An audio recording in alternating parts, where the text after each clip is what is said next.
Ubuntu. I am because we are. The little child discovers chipmunks and squirrels and later lizards and snakes, along with trees all over her and the unpaved dirt beneath her feet and the bluest of blue skies. Her little body was being wrapped up in nature. When that little girl, and yes, that was me, grew up, I told Mom I didn't remember our first camping trip. "You were a baby," she said.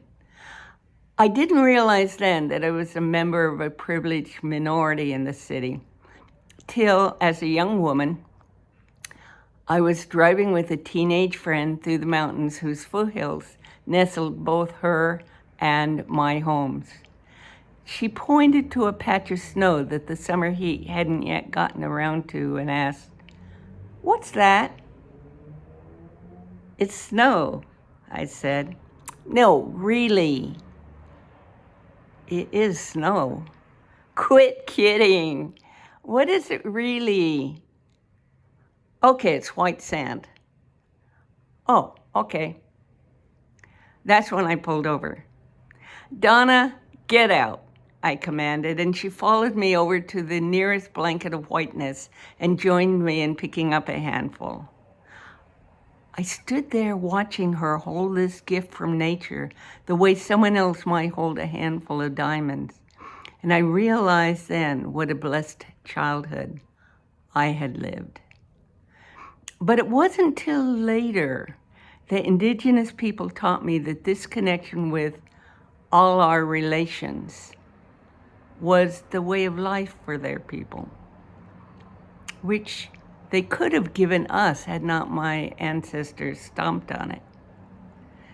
Having been raised myself by beautiful Catholic nuns to embrace St. Francis and his love of nature, including humans, I came to realize that this sense that we have is a basic human form of worship. Teaching in Watts, my favorite field trip was to take these city children into the nature center where we would walk along a trail of beauty.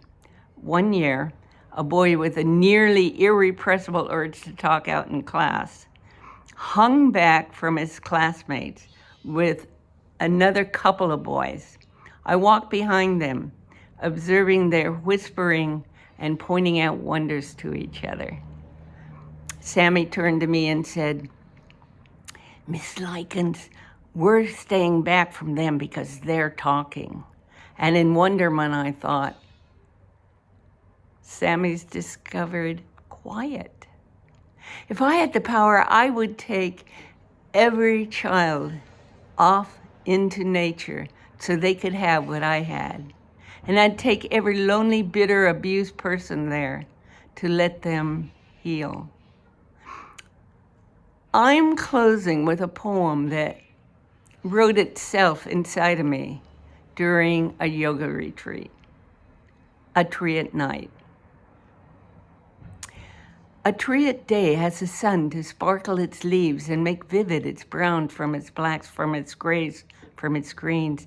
But a tree at night without this light is ghostly gray, with its twists and turns, drawing the eye into the black.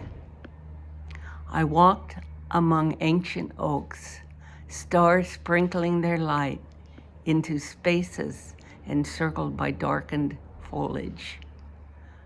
One tree called out to me, "Lean against me, you who take refuge here from city noise. Listen to my silence. You who take refuge from city lights. Behold the dark. Rest against me. Look up. Lose yourself in me. I will hold you." And she held me, a tiny child, in the embrace of her elder.